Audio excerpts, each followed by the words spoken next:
Welcome to the Imagine 2050 audio blog at imagine2050.net. I'll be your host, Jessica Acey.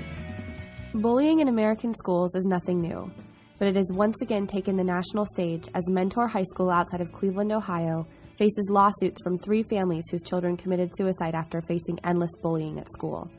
The families say that as many as 4 other Mentor High School students also committed suicide in the last 3 years after being bullied. Much of the bullying making headlines today goes beyond the John Hughes geek versus jock scenarios of the Breakfast Club or 16 Candles to include aggression against Muslim, gay, or immigrant youth. Gay rights activist and author Dan Savage, along with his husband Terry Miller, have launched a new video project called It Gets Better that offers thousands of testimonials from gay adults about the bullying they suffered in school and how much better their lives got after graduation. Here is Dan talking about his experience. If my adult self could talk to my 14-year-old self and tell him anything, I would tell him to really believe the lyrics to Somewhere from West Side Story. There really is a place for us. There really is a place for you. And one day you will have friends who love and support you. You will find love. You will find a community. And that life gets better. And that the bigots don't win.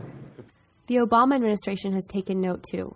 The first National Bullying Summit of the recently created Federal Task Force on Bullying took place this summer. The president addressed bullying in his back-to-school speech in September as well, urging students to be understanding of each other's differences. And just this month, senior advisor to the president, Valerie Jarrett, spoke to the Human Rights Campaign about bullying. And while we have made progress, we all know that these recent tragedies brought on by bullying, do not reflect who we are as a nation. They are painful reminders of the work we still have to do. Simply put, it gets better. For all the hope that we can offer our kids of a better life after high school, it just makes me wonder what we can do for them now. So I asked a friend who has worked as a teacher, middle school principal, and high school principal in the Chicago area for over 20 years. So how would you approach a bullying situation among your students?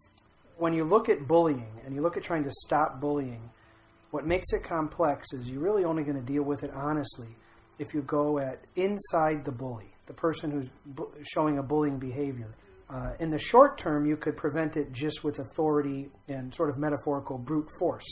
But the problem with stopping there is you're actually demonstrating to them that the person with more power uses that power in a forceful manner to get somebody to do what they want, which is actually the opposite of what you're trying to teach them.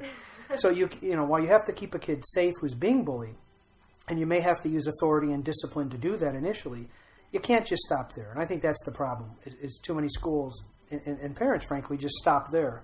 And you've actually just reinforced the most negative message for the bully you can. So how much of a role does empathy play, and how can we teach empathy to our kids? It's a wonderful question. To start with, I think you have to be empathetic. Have a relationship with the kids, the bullies and the kids being bullied, where they're open with you. And you have to work hard at creating those relationships where you can. And when you see an instance, an injustice, you have to jump on it. You cannot look the other way. You cannot choose not to get involved. You know, as a principal, the principal can, the eyes and the ears largely are the faculty.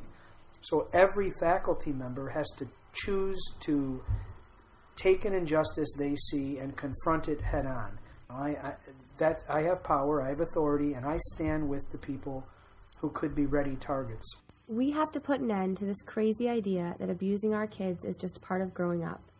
There are many amazing teachers and principals, like my friend, who invest their energy into the educational and social-emotional growth of our kids. But our communities are not leading by example. There is too much racism and xenophobia that goes unchallenged. The towns like Mentor, Ohio, that have been in the news lately are not exceptional, and bullying doesn't occur as an isolated incident.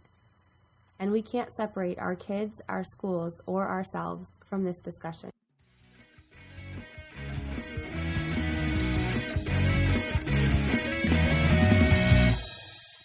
Thanks for listening to the Imagine 2050 audio blog, and for more information, check out imagine2050.net.